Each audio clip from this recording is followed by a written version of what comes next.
Good morning, everybody. Grace and peace to you from our Lord Jesus Christ and all the saints here in Central California. Why do I turn the camera on and my nose starts itching every time? I don't know. Must be a sort of psychological thing.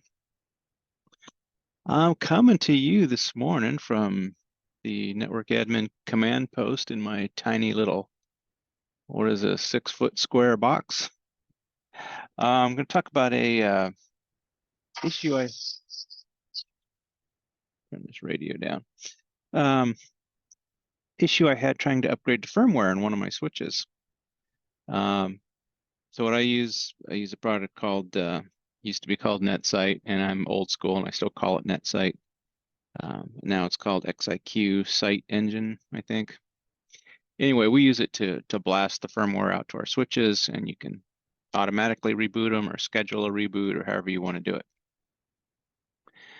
And so in this case, normally what I'll do is I'll just schedule a firmware update for like 2 a.m., fire and forget. And 2 a.m. will come and then it'll start the firmware download and then it'll reboot the switch to make the firmware active. Well, that means that the switch will actually reboot sometime between 2:05 and 2:30. Just depends on how long the firmware takes to download. So we're updating the firmware in some more sensitive areas this time. So they want a very precise, well, when is the switch going to reboot? So what I'm doing in this case is I'm just preloading the firmware on the switch, saying, make this active, use it the next time the switch reboots, and then I'm just scheduling a reboot for the time that I told them we would be rebooting the switches. So, and then the switch will reboot, it'll come up with the new firmware. And all will be good, we hope.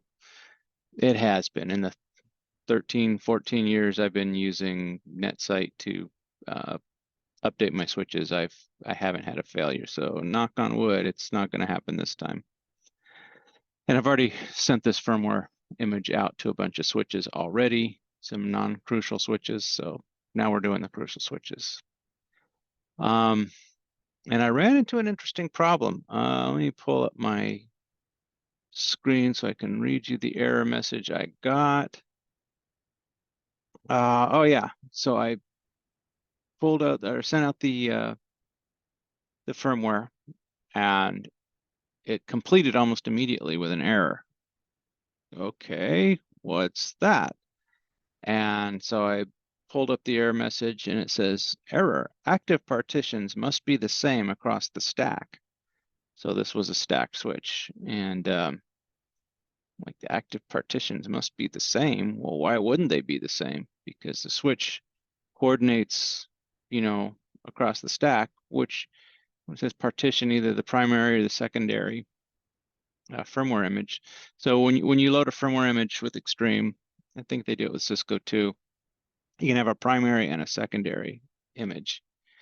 And so if you use NetSite, it just goes back and forth, alternates between, okay, you update the firmware, it puts it in the primary partition, reboot, and now it's using the primary partition. The old firmware was copied to the secondary partition.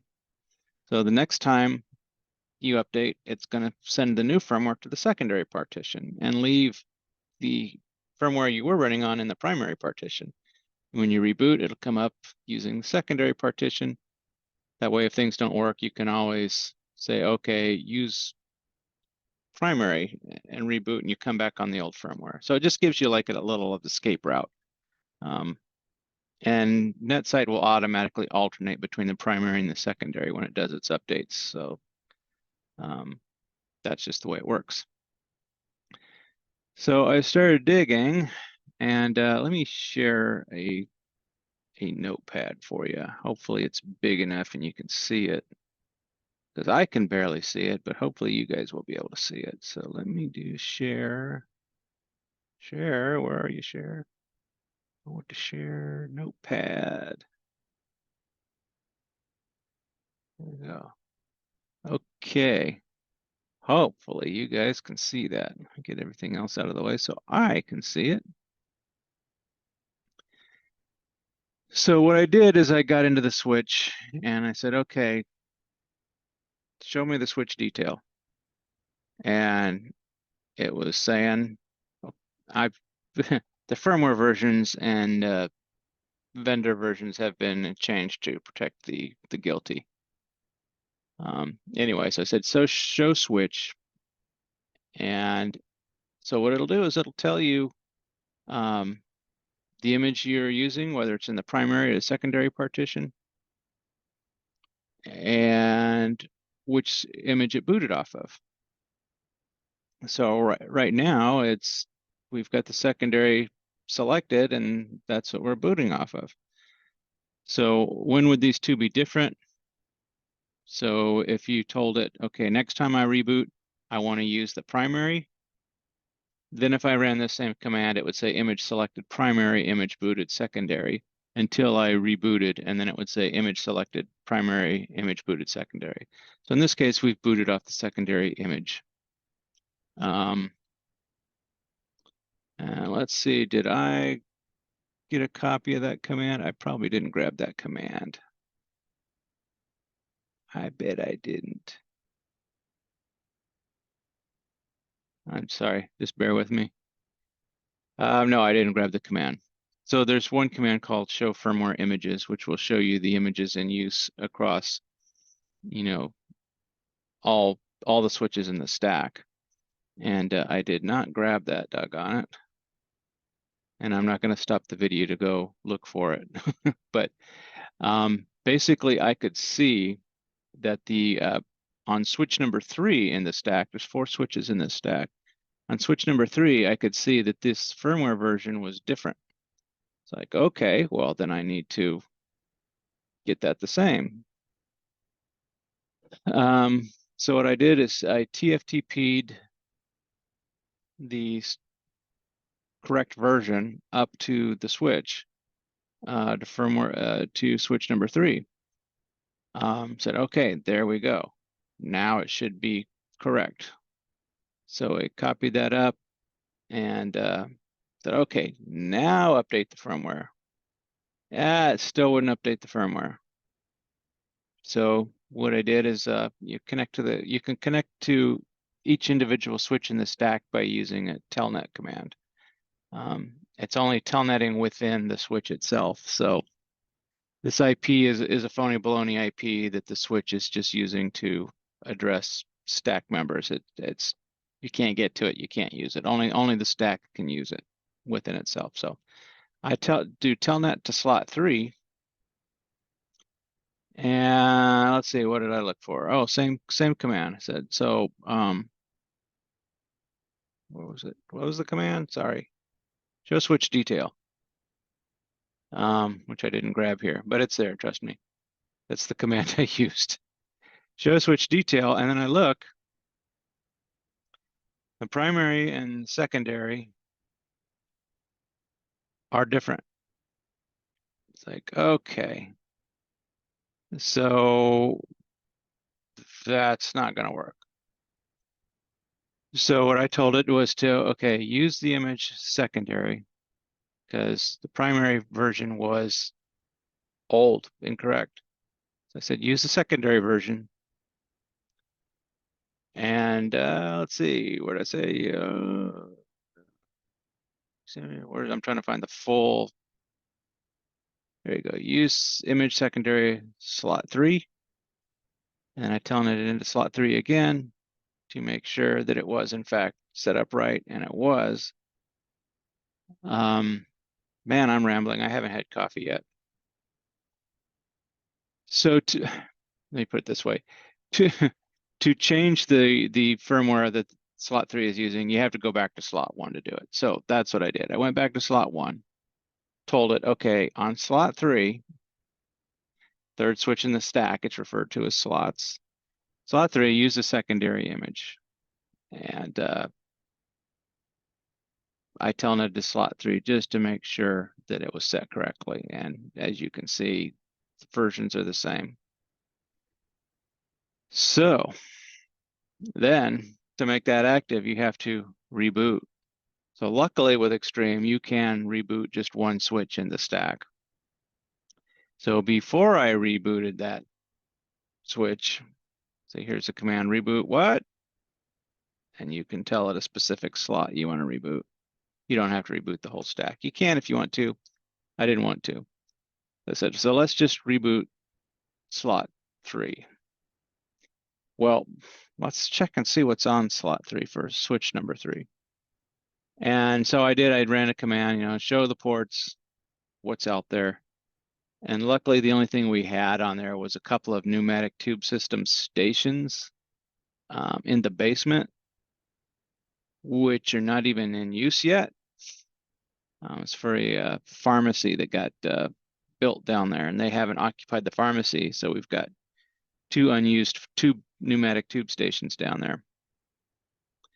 So I said, okay, and there's nothing else. You see, everything, all the other ports are enabled and ready. The only 2 that are enabled and active are the tube stations. Nothing else there. Okay, we're good. Let's reboot that switch. So I think I did this one more time just to make sure. Use image secondary, slot 3. And then right here, I told it reboot slot 3. Yes, are you sure? Yes. So rebooted it. And you do this from the main switch in the stack, the master switch. So when you tell it to reboot, you can watch the log if you want, but all I do is I just show the stack. So I'll say show stacking to monitor the reboot progress. So you can see right here, it's a 4-switch stack, and we've only see slots 1, 2, and 4. So 3 isn't there. So basically, I just keep issuing the command, show stacking, show me the stack, show me the stack. What's it look like? And you can see it just takes a little bit. And then finally, I see it comes back up as active, but it has no roll, so you got to wait a few more minutes. And you'll notice that while it was down, the topology is a daisy chain. So when you stack these switches, you don't want a daisy chain. Daisy chain just means from here to here to here. Well, if you lose a switch in the middle, then these 2 switches are orphaned, and bad things can happen. So let's say you got 3 switches in a stack. Oh, let's say, yeah, 3 switches in a stack, and they're just connected in a daisy chain. So this switch to this switch to this switch. If you lose the switch in the middle, and you do like I do, where I have an uplink on the top switch and an uplink on the bottom switch, or the first switch and the last switch, if you will, you lose the one in the middle. Now these 2 switches can't communicate with each other, and they both think they're the master, and they both take over the IP address, and bad things start to happen on your network, up to and including possibly a spanning tree storm. So you don't want that. So you always want a ring. So if you have a stack of 3 or more, so you want to connect this switch to this switch to this switch, and then the bottom switch, you want to connect back up to the top switch. That will make it not a daisy chain, but a ring. So you see all this, where it says daisy chain. Technically, if I'd have had a failure in that time frame, we could have had a spanning tree issue, but we didn't. So you see, as soon as the other member of the stack 3, starts to come up, the stack realizes it's in a ring topology again, and all is good with the world. And then, in fact, down back at the bottom, you see it's all done rebooting. Everything's good. It's all back.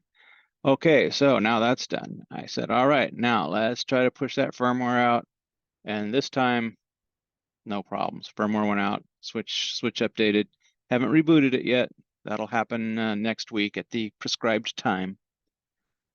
So anyway, just wanted to walk you guys through this little troubleshooting issue I had. This was actually yesterday, which would be last Wednesday for you guys. No, I'm sorry, last Tuesday for you guys. And this whole process took me about an hour from looking it up online and trying to figure out what the heck was going on. So anyway, that's what we got this week. Coming up, what do we have coming up? We got got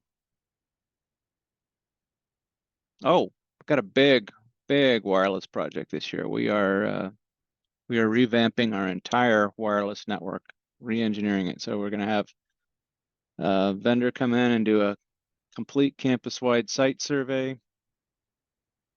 Going to check every bit of wireless wherever we have our devices. We're going to start implementing real-time location services to track. We have a group called Biomed, and they're in charge of things like, IV pumps and, respirators and just all the mechanical parts of medicine.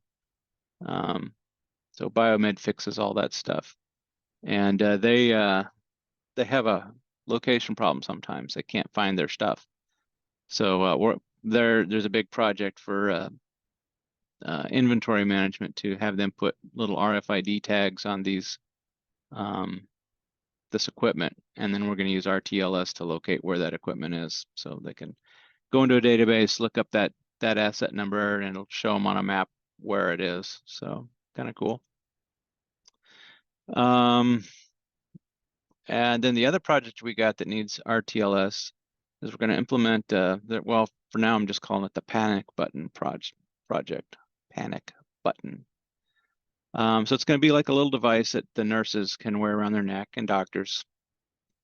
And so if they have a problem with a patient, or they might keep it in their pocket, I don't know where it's just going to be a little device with basically a button on it, almost like a nurse call button, but it's going to be a security call button. So if they're starting to have problems with a patient or whatever, feel like they're unsafe, they can press this button, an alarm will go off, tell security exactly where that nurse is, who that nurse is, and where she is, and they can respond. I didn't know that our nurses are attacked daily here. Not like with knives and guns, but just combative patients, combative family members that come in to visit and are told they can't visit, and it gets to be a big to-do. So emergency room, we get fights in the emergency room all the time. So yeah, so this panic button thing is also going to use our real-time location services. If you hear me saying RTLS, that's what I'm talking about. Is there anything else it's going to be using? I think those are the only two devices or projects they're going to use that RTLS. And so that's why we're going to have the wireless network completely, rescanned, resurveyed, redone. The vendor's going to tell us exactly, Extreme. It's going to tell us exactly where we need these wireless APs, where do we need to plug holes, what do we need to do to support RTLS. So yeah, there you go. That's the big thing coming up. That's going to be my big project for the next year or so. And yeah, so we'll leave it at that. I think I've rambled on long enough. I really need coffee, but the cafeteria doesn't open for another 15 minutes. I don't have a coffee maker in here, so I wouldn't trust any coffee I make. I just go over to the cafeteria and get some bad cafeteria coffee. So, all right, guys, that's all I got for this week. If you stayed this long in the video, thank you. God bless you for watching. Remember to give all glory to God, soli Deo gloria, and Christ alone is our salvation. If you like what you saw, click the subscribe button, click the notification bell, thumbs up, thumbs down, and big shout out to all the cool atheists out there. Hope you guys learned something too. Anyway, see you guys next week. God bless. And how do we stop this crazy thing? There we go.